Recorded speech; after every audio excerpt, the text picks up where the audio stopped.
My dear brothers and sisters, through the grace of God, we are now celebrating the Maundy Thursday, one of the holiest days of our Catholic faith, which is the first day of the Easter Triduum, which is the Maundy Thursday, the Good Friday, and the Easter Vigil or the Easter Sunday.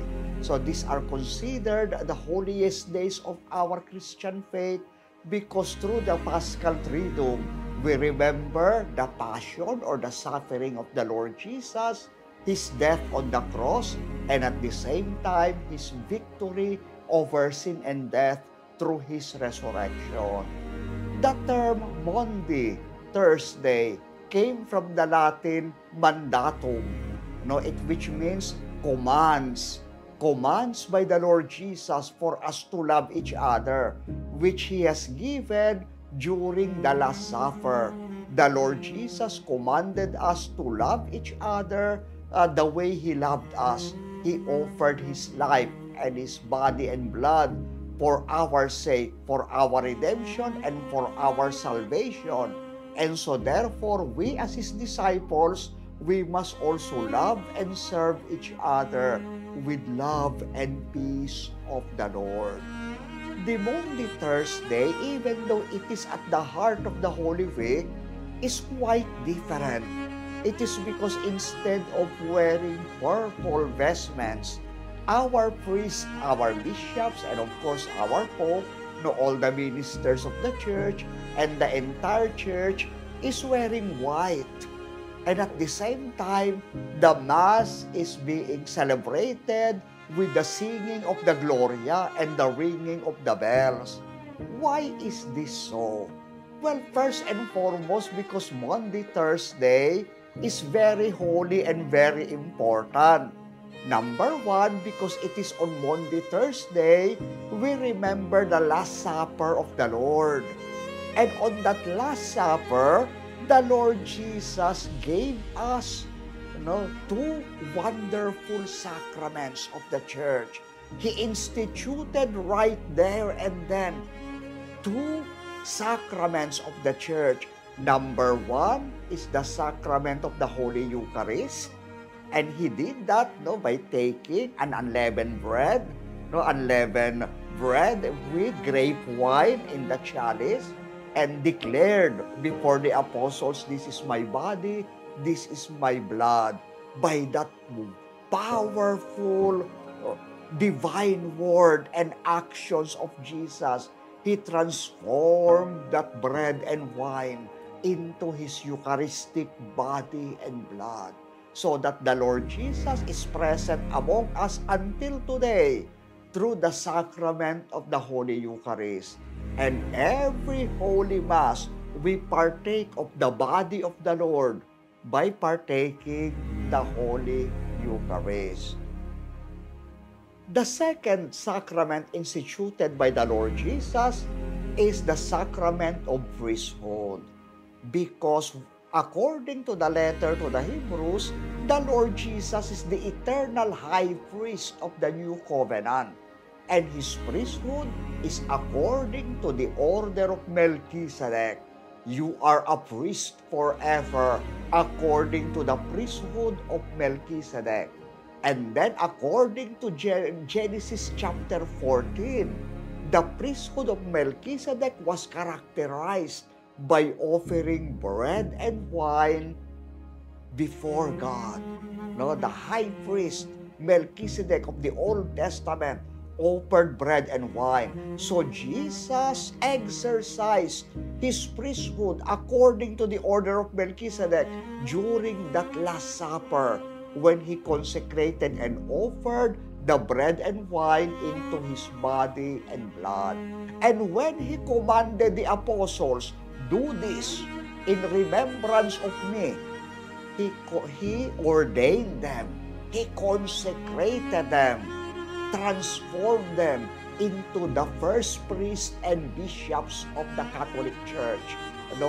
According to the order of Melchizedek, they are now sharing in the priesthood of Jesus, offering bread and wine for the salvation and sanctification of the church. So that since then, the apostles led by Saint Peter, the first pope, were celebrating the Holy Eucharist by offering unleavened bread and grape wine, in the sacrament of the Holy Mass and of the Holy Eucharist. And so that is the reason why this Maundy Thursday is very special for us. That's why we are wearing white in honor of these two sacraments, the Eucharist and the priesthood. And we are praising the Lord for this wonderful gift wherein we are partaking of the body and blood of the Lord, through the Holy Eucharist being given to us by the presence of our priests, led by our Pope, the bishops who are successors of Saint Peter and the apostles, and the priests who are sharing in the priesthood of Christ through the ordinations given to them by their bishop. And so that is the reason why in our morning celebration of the Maundy Thursday, all priests are gathering together in Chrism Mass with their bishop, and they are renewing their priestly vows together with the bishop. And in the evening, we remember the Last Supper of the Lord. And so that's why it is called the Mass of the Lord's Supper. Okay? And with that, it is very special because we remember once again the institution of the Holy Eucharist. And it was followed by reposition of the Blessed Sacrament. The Mass ends without the usual blessing because it will be a continuation, continuation of the same Mass, which will continue with a Good Friday, and it will be concluded on the Easter Vigil. But during the reposition of the Blessed Sacrament, we remember the Lord Jesus left the altar table of the Last Supper, and he went to the Mount of Olives to pray the whole night. And so that is the reason why we are doing the vigil for the Holy Eucharist during that time until 12 o'clock in the evening. And after that, we remember the arrest of the Lord.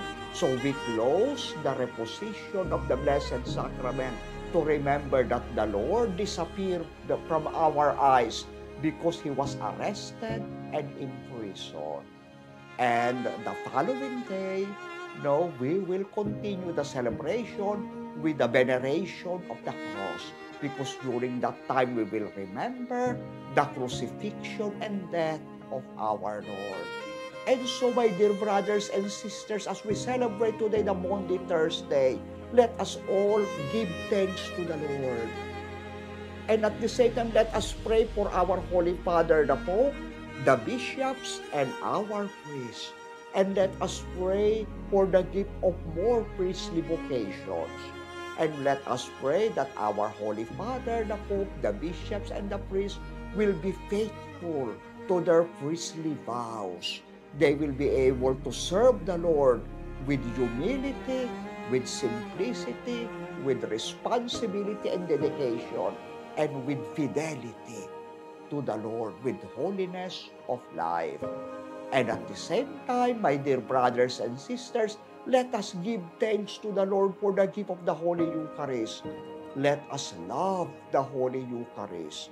Let us do our Visita Ecclesia this evening, with prayerful spirit and with deep love of the Holy Eucharist. And at the same time, let us continue repenting of our sins. Let us say to the Lord, thank you, Lord, for loving us and for giving us, sharing to us your priesthood through our priests and bishops and the Holy Father, the Pope. And at the same time, O Lord, may the entire church love and serve you with all our heart, with all our mind, and with all our strength. May we be able to love the Holy Eucharist not only this Monday, Thursday, but every day, and most especially every Sunday, in our life, so that we can love and serve you through the Holy Eucharist. And may we appreciate your presence in our Christian community, in every parish and in every tabernacle of each church. May we always remember that you are with us. You are truly our God who came down from heaven and offered yourself to us because you dwell among us, through the Holy Eucharist. And may this Holy Week, fill us with hope. And that is our hope despite the problems, the trials, the difficulties, and evil happening in the world. Our hearts are filled with hope because Jesus is with us in the Holy Eucharist. And it is because the Holy Eucharist will continue being given to us through the gift of priesthood. And at the same time, we acknowledge the redemption given to us by the Lord Jesus through the gift of His body and blood on the cross and in the Holy Eucharist. May we worship the Lord with all our hearts, with all our mind, and with all our strength every Holy Mass.